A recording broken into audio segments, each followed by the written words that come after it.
Hello and welcome to BW Business World. I am Brij Pahwa again for you, and today I have with me a very important guest, Mr. KJ Alphons, Minister of Tourism, Government of India. Thank you so much, sir, for giving BW Business World. Thank you. Pleasure. Yeah.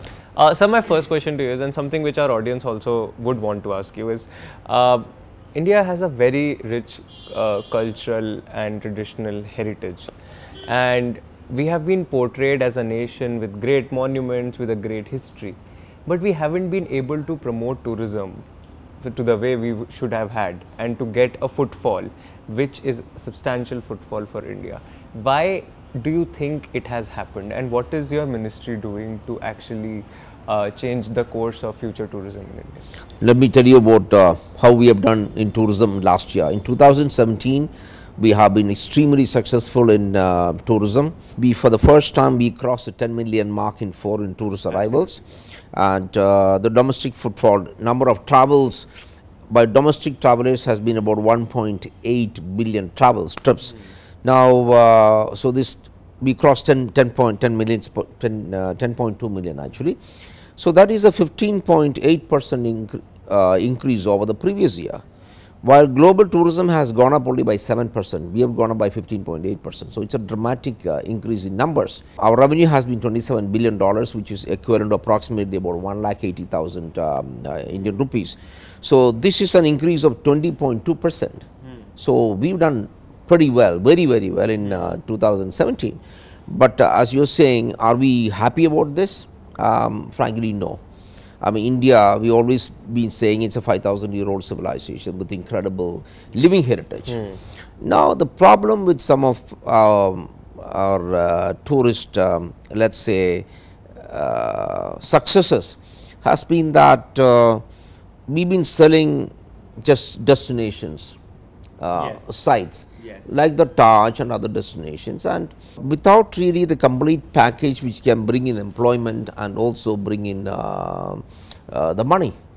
See, tourism has two objectives. One, of course, it has to be the primary driver of providing employment in the country. Today, we are providing 12.36% of India's employment, which is very big. And we are contributing 6.88% to the GDP of the country, which is very big. Absolutely. But it can be dramatically more. Now, why can't a monument like Taj be open 24 hours? Now, if it's open 24 hours, you can charge much more at night. Now, Taj by night can be a dramatic experience. It would be a beautiful, It can be a very dramatic experience, and you can charge much more. Now, are you planning for the same? Pardon? Are you planning for See, no, these are things which the Ministry of Culture has to decide, because that doesn't come under me, ASI doesn't come under me. Now, take for example, the Qutub Minar. You close it at 5 o'clock, like all monuments. Why can't Qutub Minar be alive throughout the night? But can't you push it? So, these are things which I am trying to push. Now, why shouldn't we have a music festival every day? Absolutely. Around the Qutub, and with, of course, all around with shopping, with restaurants. So, what is going to happen? A tourist is not going to come there, see for an hour. There is nothing more than an hour to see in Qutub actually, talk about an hour, 2 hours. So, all that you are getting today is a 10 rupee or 50 rupee gate pass, which is nothing. Now, suppose you convert the Qutub, just like other monuments I am talking about, into a 24-hour destinations. We will have people coming in, camping there. People might want to spend the night at the Qutub. Yes, they would want to listen to the music, they would like to do shopping there. So, what will happen? Restaurants will come up there, a lot of souvenir shops will come up there, hotels will come up there. Now, this is how all over the world they create employment. Today, all that we are getting is a gate pass, which is not even sufficient to pay for the salaries. The same thing applies to all monuments. So, our marketing of monuments, our heritage has not been really proper. We need to push it, take a new approach, get more people out there. But more important than that, to me, is getting people to stay at these locations. Because if only somebody comes and stays there, would there be a revenue to the local community? Now, if somebody goes to Agra and comes back on the same day, what is the revenue to the local community? Any tourism has been driven by benefits to the local community. Otherwise, they will not support the auto rickshaws, the taxis, the shops in the area, the restaurants, the hotels. They should all benefit. The head load workers, the guy who is a shoe shine, everybody should benefit. So, these are kind of new area of our focus. Do you think privatization of monuments, I know it is a new concept, it's a totally unique concept, but we have seen in the past that ASI has been lax when it comes to maintenance of monuments, and there have been several traditional monuments in India which have drastically been severed because of ASI's non-intervention. Do you think privatization of monuments will work for the No, better I of don't the- think we are not talking about privatization of monuments at all. We are talking about adoption of monuments, which we have done. Now, we have already had 76 monuments adopted by people who are interested. Now, even Taj, it's on the list of monuments to be adopted. Taj, the Red Fort, everything is on the list of monuments to be heritage sites to be adopted. Now, what we intend to do in all these cases is the preservation of the site of the monument will still continue to be with the ASI. Very clear on these things. See, the person who adopts it is going to kind of help ASI with the conservation, how to make it the experience better. You know, they take care of the peripherals possibly. You know, Do they get share of the business as well? no, not at all, not at all. They need to spend money to create these experiences. They can put in their portfolio and say they have adopted the Taj. Now that's big time. It isn't would be kind of an advertising related rather than a business. Well, we are not saying exactly. I mean, people should feel very happy that they are part of preserving India's culture. So it's just not an advertisement part of it. That's just a very crass commercial way of looking at it. Yeah, I think but it's a that's question how- of but that's how every human nature Indian. works. No, it's a question of every Indian feeling very proud of what we have. Now, let me go back on this. You see, the crux of my new tourism promotion is really not the heritage sites. The heritage sites are part of that. The crux is, you see, we are priding ourselves of being a 5,000-year-old civilization. What is the crux of that? Take, for example, our new yoga advertisement promotion, which is a 60-second one. Now, we released it about 10 days back, and you know how many views we had? 19 million views. I don't think a Samsung advertisement or even an Apple ad has been viewed by so many people in such a short time. Now, what is the essence of this? Now, this is the essence of India, if you ask me. What is yoga? And we are even not even addressing it to the, traditionally we thought that yoga was for people who are above 40 years, above 60 years. We are addressing this to millennials. So, young people, now, you need to have a relook at your life. Absolutely. So, you must see that ad. What is this India civilization? It's all about asking yourself this question, who am I? And then you realize through yoga that you and I are one. Not only you and I, the rest of humanity is one. We go beyond that, the rest of universe is one. Then what happens? You don't need to fight battles. You don't kill people. You won't have starvation. And more than your own happiness, which is a very selfish thing to look at, you need to be very happy yourself, number one. But we were talking about the happiness of the world, everybody's happiness. We will also be talking about protecting the environment, because the environment is also part of you. See, look at this whole view. So far we were saying tourism must be experiential, which means you must experience a place and you should leave that place. Now, we are going much beyond that. We are saying that it must be transformational. So, anybody who comes to India goes through, let's say, accepts yoga, your entire life changes, because your viewpoint of life changes. Absolutely. Yeah, same with Ayurveda. It's a distilled India civilization come down 5,000 years. And what is the essence of that again?